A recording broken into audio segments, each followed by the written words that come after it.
Visi, can you hear us? Thank you, Nilesh. Hear you loud and clear. Can you hear me? Great. Thanks.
We are ready to start.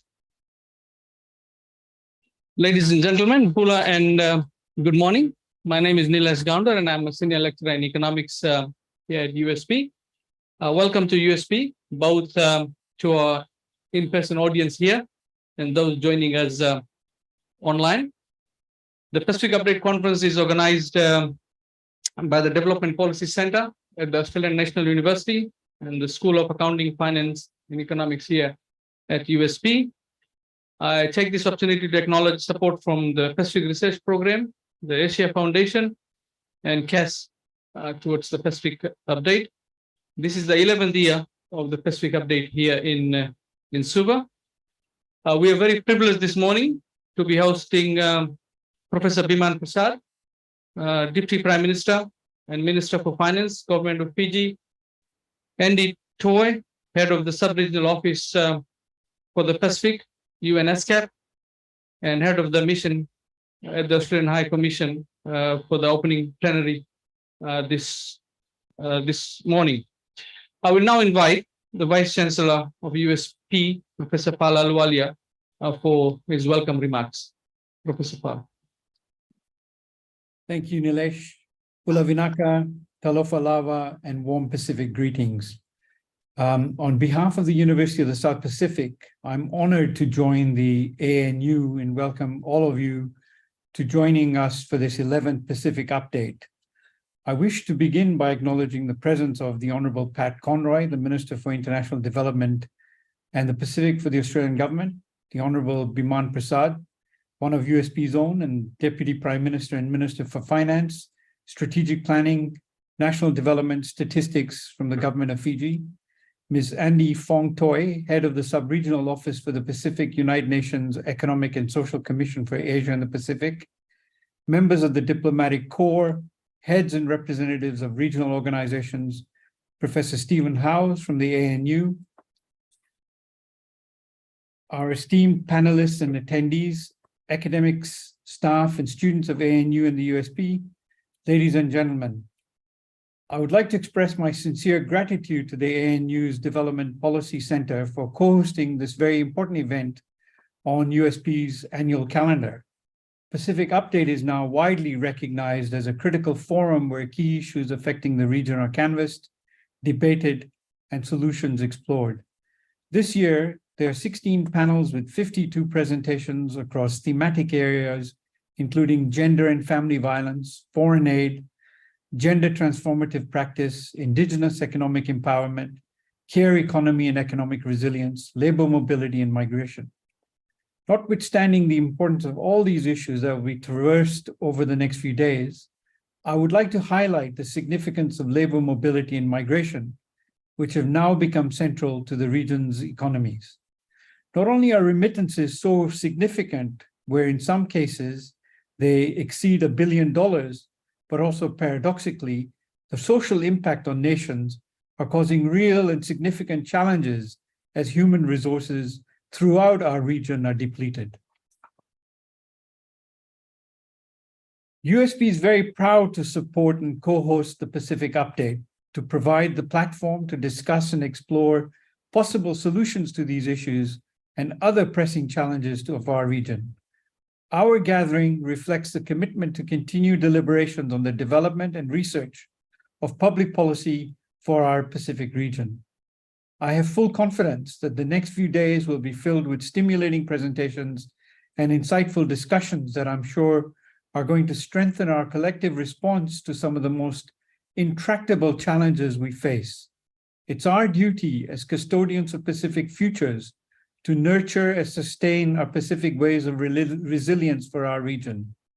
With these words, I warmly welcome all of you once again to the 11th Pacific Update Conference and wish you all the best of luck in your deliberations over the next couple of days. I am very much looking forward to the plenary session this morning. Thank you. Vinakawa Kalevu, Dhanyawad. Thank you again.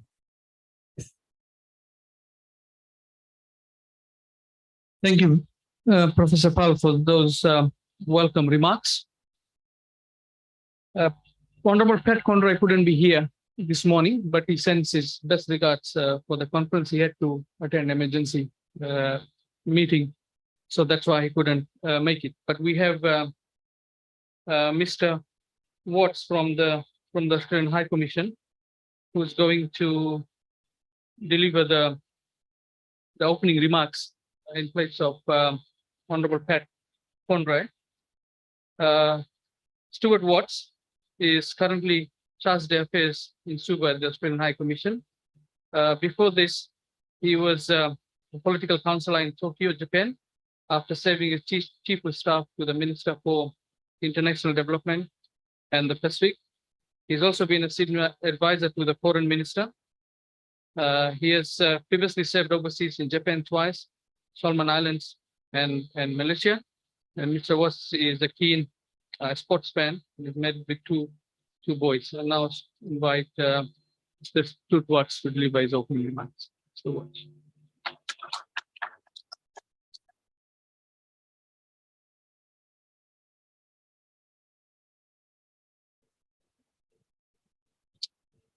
Deputy Prime Minister, Minister for Finance, the Honourable Biman Prasad. I think probably in this setting it should be Professor Prasad. Vice Chancellor and President of the University of the South Pacific, Professor Pal Halawalia. Head of UNSCAP Pacific Sub-Regional Office for the Pacific, Miss Andy Fong Toy. Distinguished guests, ladies and gentlemen. Bulavanaka, Yandra, good morning. Thank you very much for the invitation. First of all, apologies on behalf of Mr. Conroy that he couldn't join. I know he was very keen to join this 11th Pacific Update, but as was noted by Nilesh, apologies that he couldn't make it this morning. It is a privilege to be with you today and to welcome you to the 11th Pacific Update. I acknowledge the collaboration between the University of the South Pacific and the Australian National University in hosting this impressive event, and thank the Chair, Dr. Nilesh Gander, and the organisers for all their hard work. It is fitting the 2023 Pacific Update is hosted here at the University of the South Pacific. USP is the preeminent provider of tertiary education in the region and a leader on Pacific research. Australia is proud to have partnered with USP for over 50 years. A strong research community helps identify the issues, define the challenges, and designs the solutions. Australia is proud to support the 2023 Pacific Update through our Pacific Research Program. The Pacific Research Program aims to deepen Australia-Pacific research and education partnerships, support evidence-based policy making, and teach and train the next generation of Pacific researchers. The Pacific Update and the Pacific Research Program reflect the strong connections between Australian and Pacific universities and our people. The Pacific is family, or as we say here in Fiji, Vivale. We share a region, we share an ocean, and we share a future. In the 2050 strategy for the Blue Pacific continent, our leaders outlined a shared vision for a resilient Pacific region of peace, harmony, security, social inclusion, and prosperity that ensures all Pacific peoples can lead free, healthy, and productive lives. Australia is committed to working in partnership with the Pacific towards this vision. But as we know, Pacific Island countries are experiencing significant environmental, social, political, and economic shifts. Development changes have been heightened by climate change and the ongoing impacts of the COVID-19 pandemic. Research plays a crucial role in understanding the effects of these changes and how they play out at the local level and where the opportunities to promote stability, security, and prosperity lie within this dynamic context. It is imperative that Pacific policymakers have access to quality, independent research in areas of strategic policy importance. Independent quality research can contribute to high-level aid effectiveness through creating public spaces for discourse, such as this event, and in providing data and analysis on the impacts of development interventions. Research can also shape development program implementation at the thematic and investment levels. For example, the Pacific Research Program has generated evidence-based advice from research in areas such as elections, decentralization, and family and sexual violence, and collaborated with other DFAT investments such as the Australia Pacific Security College, the Pacific Labour Facility, and Pacific Women Shaping Pacific Development. All of this is why we need a vibrant Pacific research community. I look forward to the discussions over coming days on a range of collective opportunities and challenges facing our region, and on ways in which we can work together, including on climate change and the environment, migration and labour mobility, gender equality, private sector and economic development, and Indigenous community empowerment. Guided by the region's shared vision in the 2050 strategy for the Blue Pacific continent, we know that we are stronger together and we all have a part to play. It is a privilege for us to be here to listen and to share. We look forward to working in partnership with all our Vale towards a peaceful, prosperous, and resilient region. Vinaka, Vakalevu, Dhanyavad, thank you very much.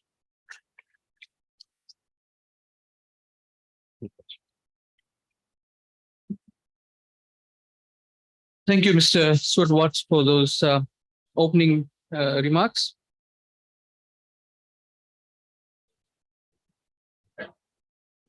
Before I invite Professor Prasad and Honorable Biman Prasad, Minister for Finance and Deputy Prime Minister, Government of Fiji, to deliver today's keynote address. Here's a small introduction about him. It's difficult to introduce someone who is so well-known and popular, not only in Fiji, but in the region.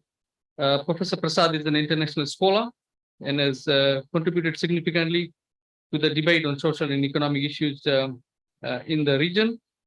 And Professor Prasad has received the prestigious Indian Council for Cultural Relations Fellowship under the, where he spent 2 months at the Jawaharlal Nehru University in India. He has also held adjunct professorships at Griffith University in Australia and Punjab University in India. He is currently adjunct research professor at Monash University in Australia and adjunct professor at James Cook University in Australia. Professor Prasad has received numerous research grants on key developing issues in the region and was awarded the Vice Chancellor's Prize for Excellence in Research at USP here in 2011. And it's not a stranger to USP. He started USP for almost more than 2 decades. He was the head of the School of Economics. He was also the head of the Faculty of Business and Economics. And he was my master's thesis supervisor. And if I can see a number of people in the crowd, he supervised a number of his students who are actually sitting here this morning. And he has been a parliamentary leader of the National Federation Party since 2014. He's held the position of the chair of the Public Accounts Committee as well. And Professor Prasad, of course, currently is now the Minister for Finance and Deputy Prime Minister, Government of Fiji. He holds a PhD in economics from the University of Queensland. So with great pleasure, I'd like to now invite Professor Prasad to deliver his keynote address and also welcome him back to USP.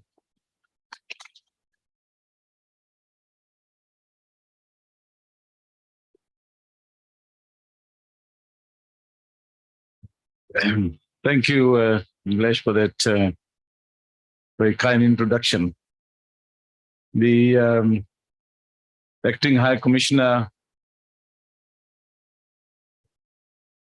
His Excellency Stuart Watt, Vice Chancellor and President of the University of the South Pacific, Professor Pal Alwalia, Deputy Vice Chancellor Dr. Paunga, Head of UNESCAP, Andy Fong, Dr. Nilesh Gounder,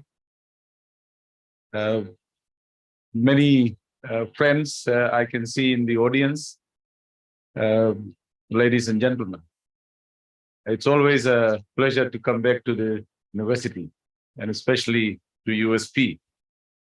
I join Professor Pal Alwalia in welcoming all of you, and especially to participants who have traveled from outside of Fiji. Welcome to Fiji, and thank you for participating.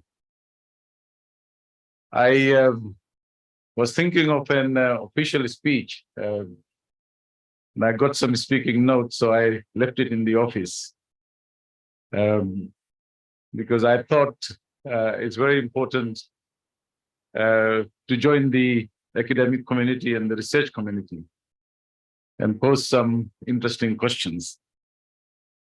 So by now, we are all aware that we are at another critical juncture. And in my mind, most critical juncture ever in the history of our region and its future. Our Blue Pacific faces not just the existential threat of climate change, but many other challenges in relation to geopolitics, superpower conflict, major social and economic challenges, declining resource base in fisheries and forestry, environmental degradation, and debilitating health problems. I know it's a depressing list and a somber note on which to start on, but the problems I have highlighted are undeniably becoming pervasive and protected. What we face are not new problems.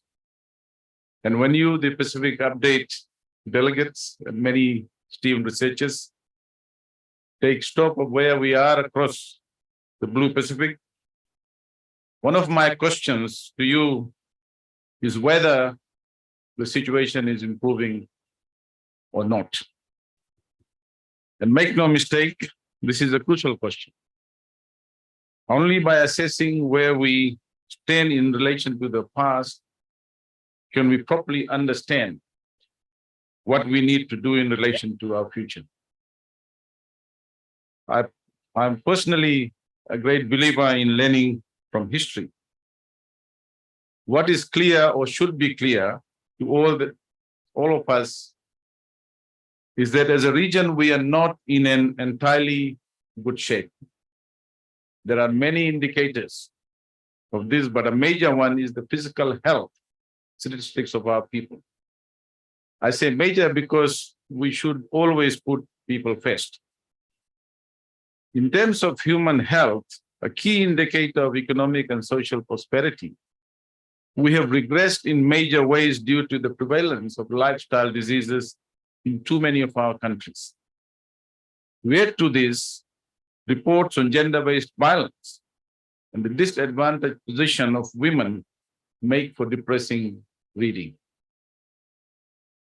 To me, these two problems alone mean that we are neither a happy nor a healthy region.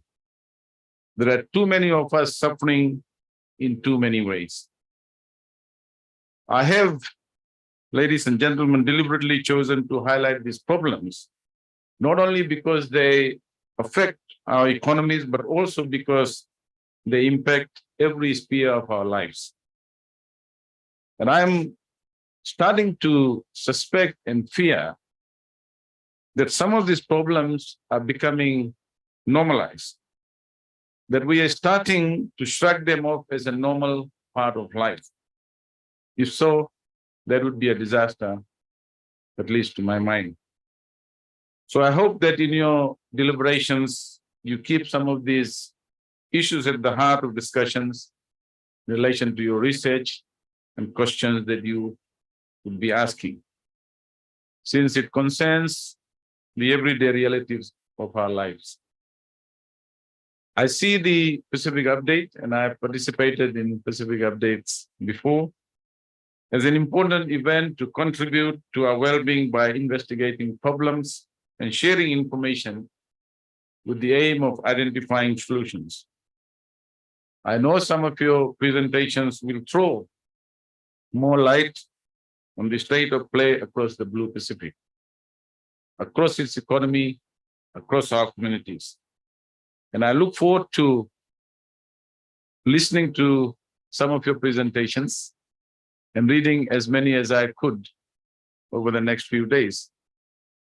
Some of the macro trends are all too clear. Several have been glaringly obvious for a long time. As I was saying, our region has fallen further behind in securing the SDGs, the global goals that we have all signed up to. The region is failing to deliver on its promise of decent and well-paying new jobs for our young, whether they may be in FSM, across PNG, across the region, even before COVID. The deficit in decent job creation is causing unease across our region, and most importantly, in urban areas across the Pacific. Our region has been unable to make significant progress in reducing the gender gap. And figures and trends for gender-based violence are distressing. 2 weeks ago, I launched Fiji's National Action Plan for prevention of gender-based violence. And sadly, more than 60% of Fijian women have experienced some form of violence in their lifetime. If anything, the gender divide has been worsening in several countries across many sectors of the economy. Our region has suffered disproportionately from distant wars on Ukraine. Price rise arising from Russia's war on Ukraine is ravaging communities in our islands by way of price hikes that is making the basics unaffordable. Even though not a single grain of wheat is imported from that region, the price increase for a loaf of bread, I'm told, across the Pacific is probably among the highest in the world. This is not just unbelievable, but it is unjust. Supply chains have fallen across the region, and this has seen the cost of shipping goods or services spiraling. Container shipping costs in some cases have increased by several 100%. And this is true for both the northern and the southern Pacific region. In the past 2 years alone, Papua New Guinea, Vanuatu, and Fiji have experienced wholesale assaults on the economic security to organized cybercrime gangs. In the backdrop of all this, or shall I say forefront, is a runaway climate crisis whose profoundest and acutest impacts are felt by small island states. To reiterate, climate change is not just a threat to the Pacific, but to the entire world. And in fact, the Pacific is a canary to the world. In other words, the world needs to take heed of what's happening in the Pacific region. The impact of climate change on our economies and societies are systematic. They are widespread and they are growing. Last week, the world marked World Oceans Day. No one knows more than us about the devastating impacts of climate change on our oceans. From collapsing reef systems, to collapsing marine life, to migrating fish stocks, and to deteriorating food security. This may sound like an all too obvious list of problems faced by our region, and they are. But I have described this today to make 3 points. First, all the Pacific Island states from Niue to PNG face this challenge, even if some more than others. But all of us as states, as economies and societies confront these threats. Second, we have a shared understanding of these challenges and their origins. A small part of these challenges is a consequence of bad decisions at the leadership levels in the Pacific. A much larger part, however, are consequences of decisions made by large states and international institutions. Now I come to the third point. What we must do both as individual small states, and as a collection of small states to overcome these problems.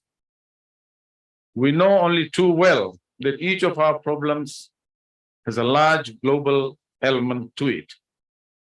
The growing impacts of climate change on health, poverty, well-being, and security across the region has its origin in a global economic system that is premised on fossil fuels. Wars in distant Ukraine and the Blue Pacific has nothing to do with it. It still impacts Blue Pacific. It is felt by each parent when buying bread each morning.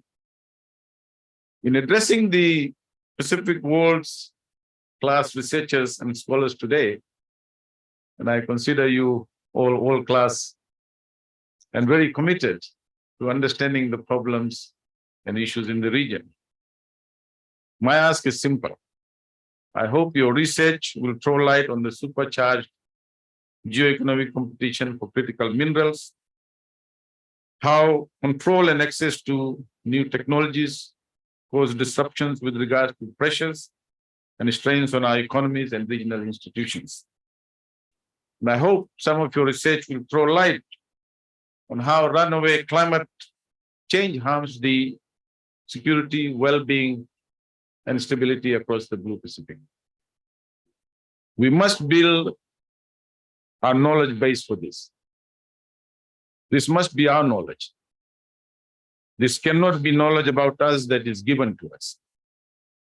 And we've talked about this before. As some of the leading scholars of our times, I also urge you to study how climate change, geopolitics, and geoeconomics interact to constrain our development prospects. How do they interact to limit our potential as a region? Ladies and gentlemen, how we respond to climate change will be how we write the story of the Pacific Islands for the next 50 years.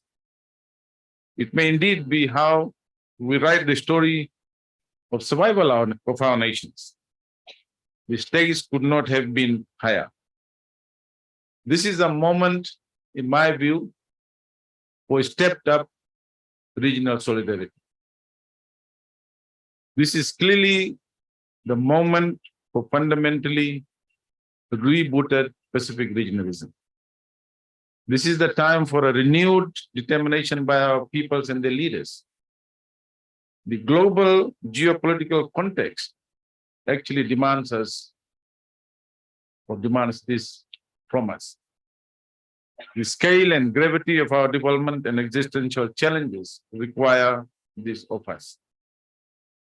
And I say the luxury of Pacific time, this is well behind us. The Commonwealth of small states lacking in unity does not have a fighting chance against such difficult global headwinds.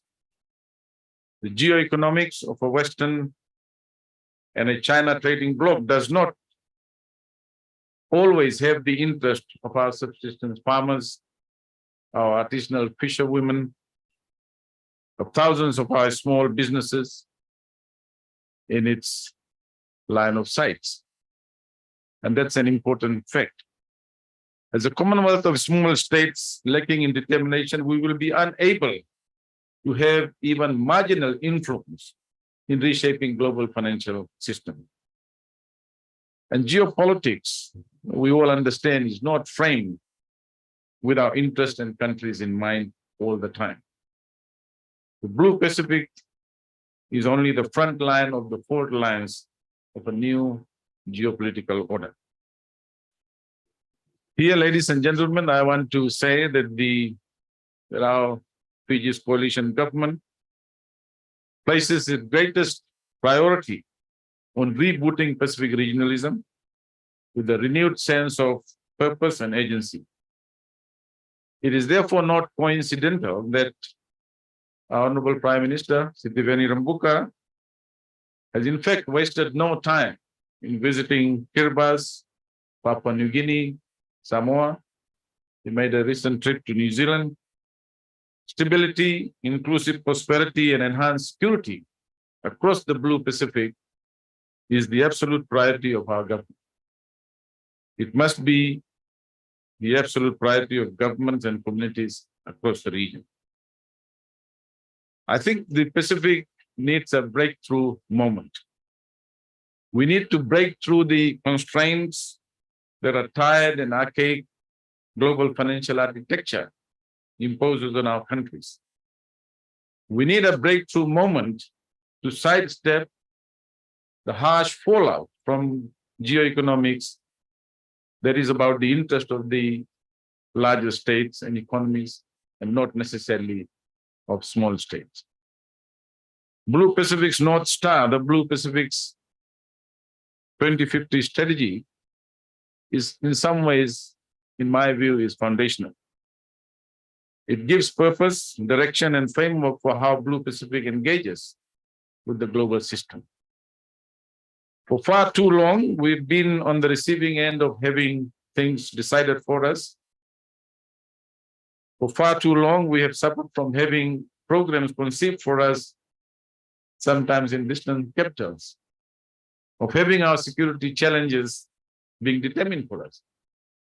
That period, that era, in my view, has now ended. Fiji's coalition government has a very clear vision on what solidarity can mean for us as a nation.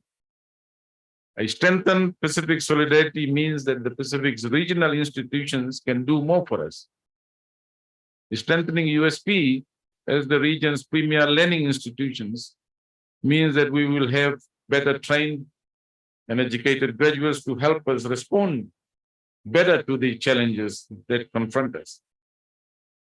A strengthened FFA, for example, means that we can become better at curtailing illegal, unreported, unregulated IUU and fisheries-related crime in our waters on the high seas between our EEZs. Fiji will benefit from a strengthened Pacific regionalism. So will all other states across the Blue Pacific. A fully integrated Blue Pacific must be the near-term ambition for our region. A united and strengthened Pacific regionalism is a crucial starting point for them. Our people should be able to move back and forth between all our countries. They will build their careers across these countries. Our businesses should be able to easily expand across the whole region. As they do, they will create new opportunities. They will use the Pacific-wide experience and presence to expand into Asia and further. They will create opportunities for the region. And as I have said before, and I want to repeat, in this, Australia and New Zealand must be part of the Pacific story. There is no salami slice part of the Pacific family. A unified Pacific-wide single market must include Australia and New Zealand. The starting point for that must be visa-free travel between Australia and New Zealand and Pacific Island states. And I think the time for that has now arrived. Fijian and Pacific businesses must be able to grow in the Australian and New Zealand markets. And similarly, Australian and New Zealand businesses must be able to expand across the Pacific region. And in fact, out of that, we will create economies of scale, we will create businesses which will be able to stand the ground better in a new geo-economic, geopolitical space within the Pacific region. It simply cannot be the case that it is easier for example, Lithuanians to travel to and out from Australia than it is for Fijians. It simply cannot continue to be the case that Latvians have easier access to travel to New Zealand than do Solomon Islanders. Blue Pacific must reach out into the world with a determination that is grounded in our history, that is knitted into our cultural fabric, that reflects our identity. And let me just point out a few things. As island states, we are stewards of nearly 20% of the world's EEZ. As island states, we are cultural custodians of some 15% of the world's languages, 800 alone in Papua New Guinea. We are stewards of some of the world's most extensive biodiversity. The bio-origins of medicine and health products of the future actually lie in the Blue Pacific. Some 40% of the world's tuna comes from our region. In a climate and food-stressed future, blue foods from the Pacific will be crucial and play an important role for food security for all of humanity. So we should seek to change the nature of our engagement with the world. We want the world to understand that we are not distant and powerless small states. We want the world to know that we are large ocean states. Many people have talked about this before. We are states that collective with a large stake in humanity's future. We are the world's largest continent, the blue continent, and we are the world's lungs, providing oxygen for ourselves and for a growing oxygen-starved world. When we therefore think about the economic context that we find ourselves in, let us know that we all meet the world at a halfway point. To get to that halfway point, Fiji's government, coalition government, we are unequivocally clear. Our solidarity and our shared sense of purpose, our agency, are our starting points. And let me say our economic well-being actually rests on our solidarity in the Pacific. In many ways, our very future as a people depends on our solidarity. And I want to say in conclusion, that the best days of Pacific regionalism clearly lie ahead.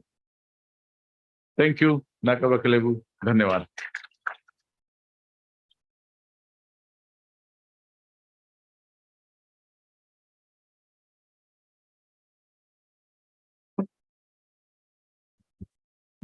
Thank you, Professor Prasad, for your keynote address. You have highlighted a number of issues facing the region, including regional solidarity.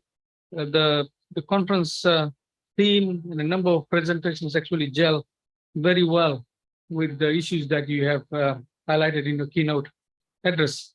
It is also a hope that the discussions from the presentations during the conference will add to the discourse in terms of dealing with some of the challenges that you have highlighted. Professor Prasad has kindly agreed to take one or two questions. We don't have a lot of time, so we'll open the floor for one or two questions. No questions about the budget, please. It'll be great if you can focus your questions around the keynote address today. You can still ask him questions about the budget, but during the tea break.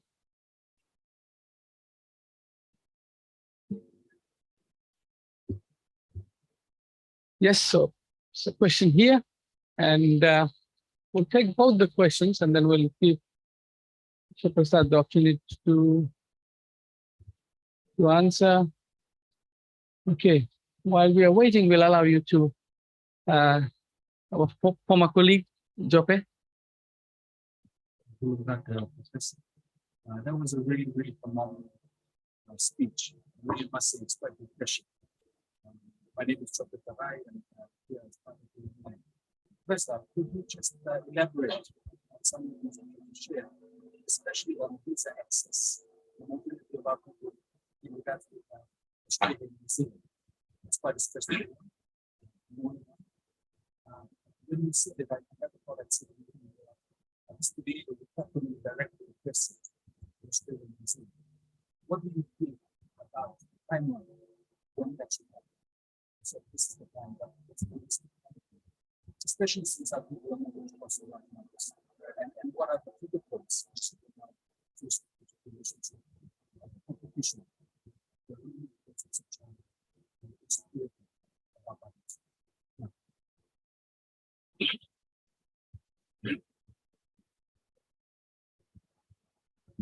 No, we're still waiting for the next question, so you can go ahead. Yeah, it's a very difficult question, but it obviously needs to be addressed. And I'm pretty sure I'm probably not the first one. I think my friend, the Prime Minister of Samoa, recently talked about that as well. I have over the years been writing about that. You know, my own idea of regional solidarity includes those kind of mechanisms that will allow, you know, movement of our people, our businesses, and so forth. I also think that we need to look at PESA Plus. We need to conclude that. Obviously, there are a lot of issues within that. But in the new geopolitical, geoeconomics context, and as part of the Indo-Pacific strategy, I think those are issues that, in my view, are natural now. Need to be addressed and will have to be discussed. And I'm pretty sure that Australia and New Zealand understand that. There is a lot of impetus, drive to bring that solidarity back. We as a government and our Prime Minister obviously has made that as an important, you know, foreign policy plank, you know, in terms of bringing the region together. And as I said, that includes Australia and New Zealand. And I want to emphasize that we can't have a clear path towards that kind of meaningful solidarity, meaningful, you know, regional integration, you know, without the support of Australia and New Zealand. And so my hope is that the way in which the region has been recast more recently, and with the election of the new government in Fiji, I think a lot of things will move quicker and faster. Question there? I know for you it's a very diplomatic answer. I probably would have said a few things more if I wasn't the minister.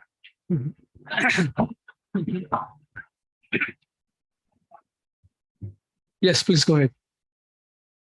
Thank you, Minister, for your really compelling address and a very independent consultant. I would noted your strong point you made about the time being behind us now for larger states to be making decisions for the Pacific region, often in foreign capitals. And I'm just thinking that the Australia's new international development policy is due for imminent release. And it's just been very keen to hear your views about what you would like to see, what you're hopeful to see in this new international development policy from the new Australian government in terms of Australia's approaches to international development in the region and what shifts you're hoping to see in line with your address this morning.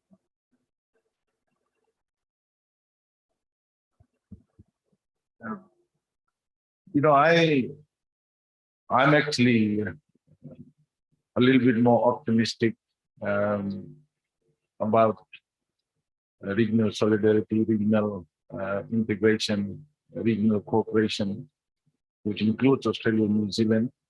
I'm a bit more optimistic about the role of regional institutions and how we can strengthen those institutions to serve our people better with the support, of course, of our international partners. One thing that I would like to see very clearly is this renewed sense of engagement and solidarity in understanding the issues and advocating the support that the Pacific Islands need. I mean, one of the things that we are now confronted first is the commitment by the developed countries, the 100 billion for climate adaptation. That's not been achieved. We are still far short of getting that, that target. Even those funds that are available, the mix between adaptation and mitigation is quite concerning for the Pacific Islands. We're now, without meeting that commitment, we are now talking about loss and damage fund, for example. We're hoping that at COP28, there would be some commitment. So I think as a region, we should include Australia and New Zealand. Australia's advocacy in terms of how those commitments that were made, in international forums by the developed countries to address this whole issue of climate crisis should be at the forefront. And if you look at the Pacific Island economy, and more so after COVID, we cannot move ahead to address the issue of climate change and the devastating impact of climate change on the lives of the people in the Pacific without that kind of commitment. And we've obviously raised these things with international multilateral agencies such as the World Bank, Asian Development Bank. The Asian Development Bank is trying to now recast itself as a climate change bank. The World Bank is discussing its evolution roadmap, and as part of that evolution, commitments to small island states, more vulnerable states in terms of addressing the economy, are some important new developments. So I think the advocacy from Australia, and I think to be very honest, I mean, we've had a lot of support from Australia in almost all of those international forums. And as a result of their advocacy, as a result of their support, many of the Pacific Island countries, including Fiji, has been able to get a lot of support, a lot of understanding, in terms of the issues that confront us. So I think that advocacy would, of course, include strengthening, our regional institutions, such as the university and others, to build capacity to ensure that we are able to do that ourselves as well, with Australia and New Zealand as part of our region. Thank you. Yeah, question there.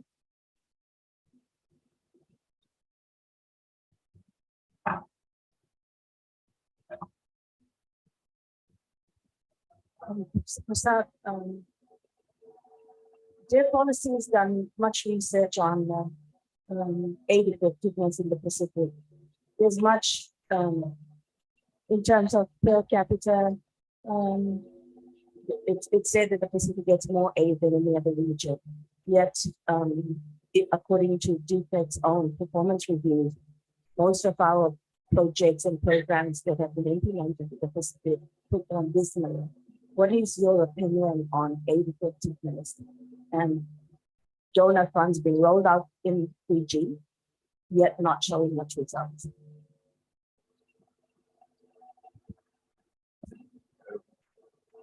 I think that's an important finding, and that kind of contribution, coming from researchers, like yourselves and those who are involved in it at places like ANU, and is important. I know there's been several studies done in the past, in terms of aid motivation, and one that I know was done about 10, 15 years ago, showed that Australia's aid motivation towards the Pacific was very positive. So there is those positive aspects of aid to the Pacific. I think it's a two-way thing, Sadhna. I mean, it also is based on how effective the recipients of the aid are able to do the work. I mean, I've just been in government for 5 months, and one of the things that I've noticed, even though budgets are allocated, even though the commitment is there, the capacity within the Pacific Island countries, within government, and within regional institutions, remains pretty weak. From it's not a generalization, but just from my own experience. And it also applies to getting good bankable project proposals. I mean, you go to World Bank, you go to ADB, you talk to international donors, invariably, their effectiveness of what they give will depend on the effectiveness and efficiency and the ability of those who want support to identify areas and projects. And then once that is done, it's the implementation. And the biggest problem with aid, funds in the Pacific, I think, is the implementation, the effectiveness of the implementation.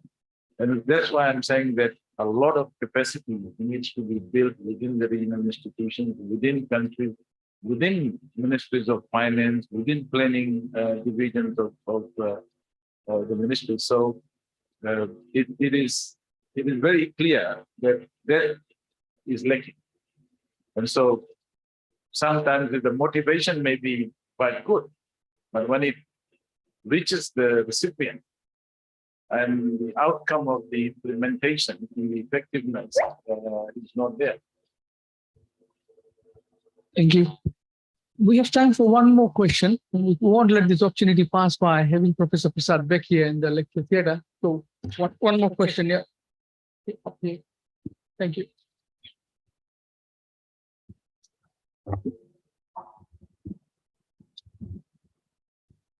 Professor Prasad, in your speech, you didn't mention China. Now, for example, China has the world's biggest seafood market. And about 2 years ago, China signed an agreement with Papua New Guinea to open the market and also offered to develop a fishing harbor in Papua New Guinea. Now, when you talk about the Blue Pacific, shouldn't the Pacific be talking more about how to tap into that market with the Blue Pacific principles of environmental protection and protection of the fisheries? It could be a win-win situation with enormous potential in the future. Why are we not talking about it in the Pacific? Thank you. Yeah, you have a point. I mean, I think the management of our resources and how effectively we can police, we can put out rules and regulations, laws.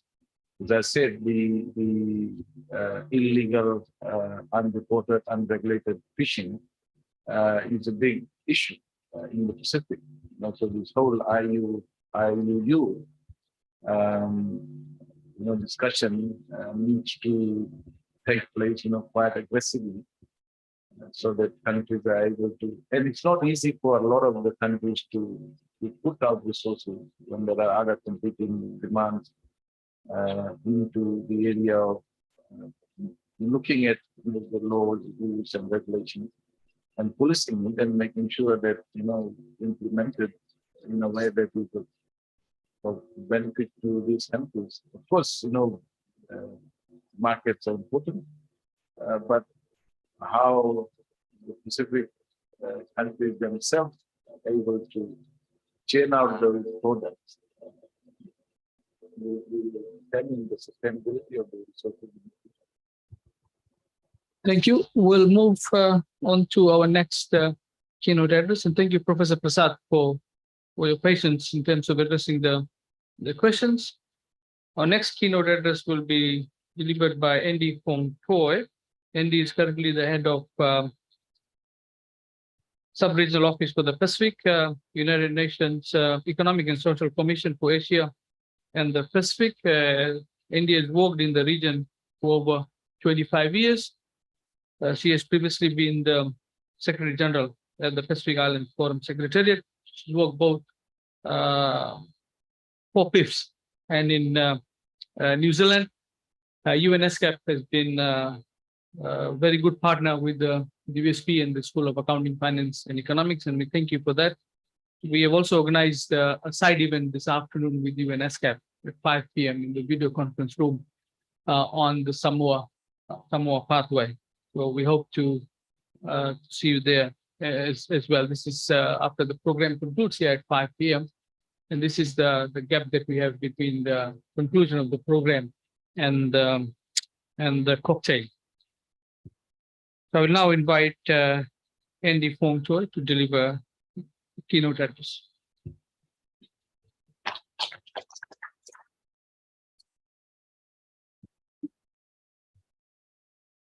Thank you, Nilesh. I think you might have promoted me to Secretary General. I was actually the Deputy Secretary General.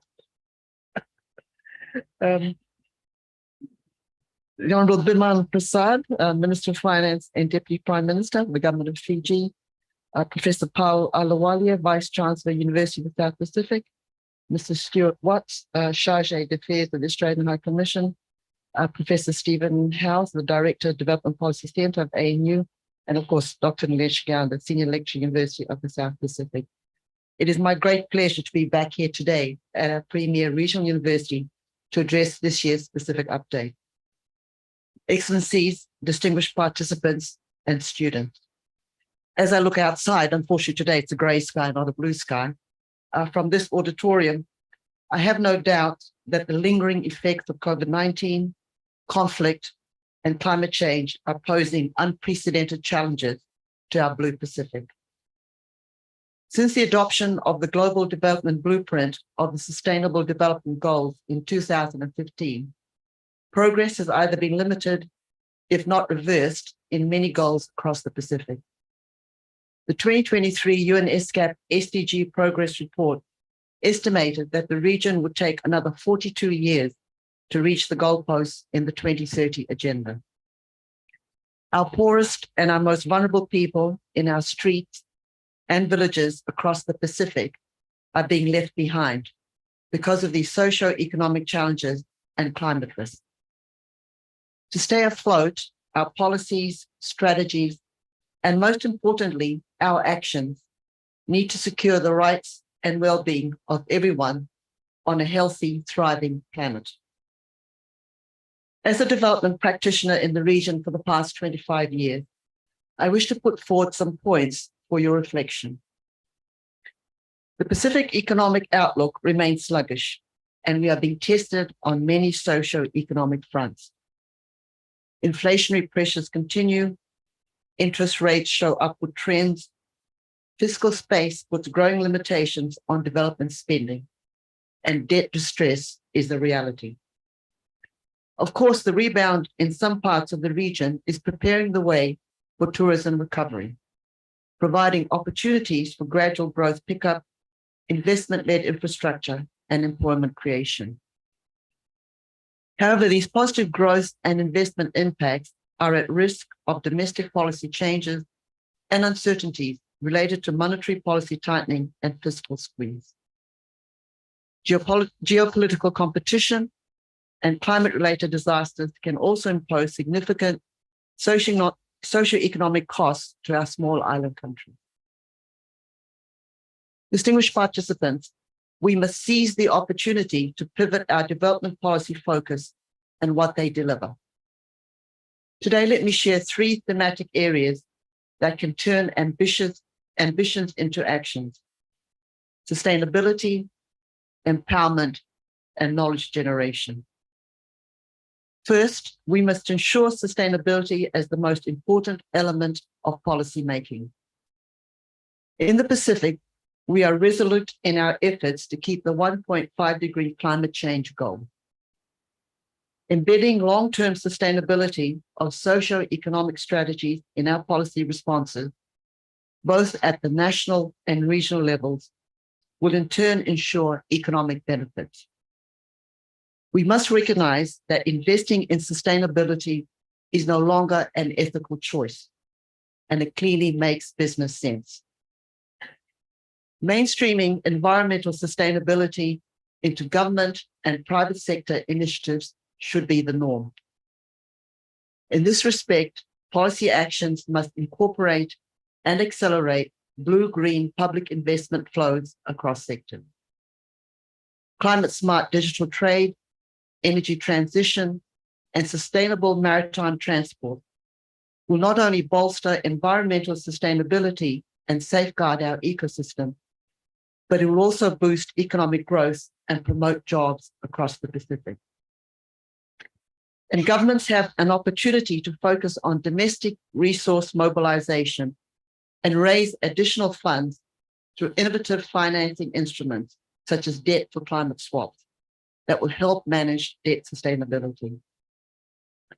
Secondly, we need to focus on empowerment as a powerful catalyst for economic growth and inclusion. Our development must include the participation and empowerment of women and girls, youth and persons with disabilities, to leave no one behind, as one of the core principles of policy interventions. There are multiple ways decision makers can improve access to the formal economy. UNESCAP, for example, has been working with stakeholders to ensure women's economic empowerment through digitalization of national public services. We can raise employment prospects and improve financial inclusion across various sectors with an appropriate amount of investment flow. MSMEs must be supported to raise women's and young people's economic empowerment and advance their entrepreneurship. By creating an enabling policy environment and increasing access to financial services and digital platforms, more and more women and youth entrepreneurs are poised to benefit. Innovative financing startups can galvanize this policy lever. The Pacific Islands Forum Women Leaders Meeting has huge potential to show political leadership in reinvigorating our commitment to equality and inclusion. Thirdly, let us build our capacity to strengthen knowledge generation and research capacity. To overcome some of the systemic risks in the Pacific, we need to be able to identify policy gaps and options. These include our responses to the simultaneous, multiple, compounding, and cascading crises we are facing. This Pacific Update Conference is a case in point. This exchange of experiences and knowledge sharing among academia, policymakers, students, and other stakeholders can influence the creation of new policies. In the case of assessing and managing climate and disaster risk, joint UN system and crop support can operationalize the integrated climate risk management approach. For example, the Asia Pacific Risk and Resilience Portal, initiated by UNESCAP, can expand analytical knowledge among decision makers and support existing platforms. Similarly, the SDG Gateway and Progress Reporting and the 2022 Quadrennial Pacific Sustainable Development Report are important knowledge management tools to assess development progress. Finally, let me mention the SCAP's flagship publication, the Economic and Social Survey of Asia and the Pacific. It is one of the longest continuously running reports in the United Nations system, providing decision makers in the region with valuable information informing development policy, and it has done this for decades. This year's publication is titled Rethinking Public Debt for the SDGs. I commend this publication, which can support our collective efforts to create awareness, undertake further research, and take forward policy measures. The pooling of such analytical knowledge, expert resources, establishment of regional guidelines, and setting up of dashboards can support concrete development action for economic revitalization and social transformation to foster long-term well-being and prosperity in our Pacific economy. Distinguished participants, to conclude, let me focus on the complementarity of the 2030 Agenda for Sustainable Development Goals and the 2050 Strategy for the Blue Pacific continent. If we are to address the growing fragility of our Pacific countries due to the multi-layered crisis, there are numerous opportunities to bring digital transformation and social inclusion into our regional architecture. And the implementation of the 2050 strategy provides an opportunity to harness partnerships with the UN system and other multilateral processes. By investing our energies together, we can safeguard our blue skies and oceans for us, our children, and our grandchildren. Thank you.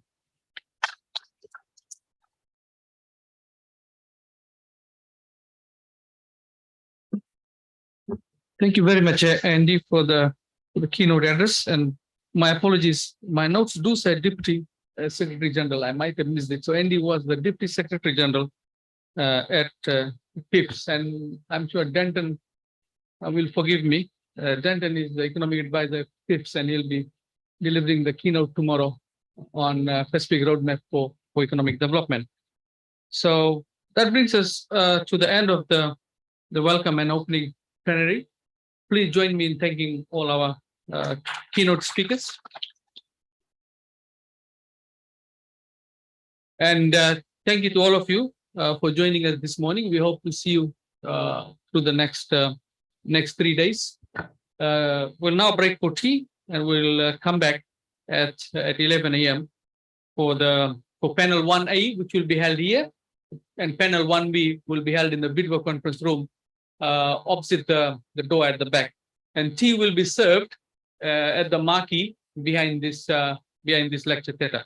So once again, thank you all for joining us this morning. Naka.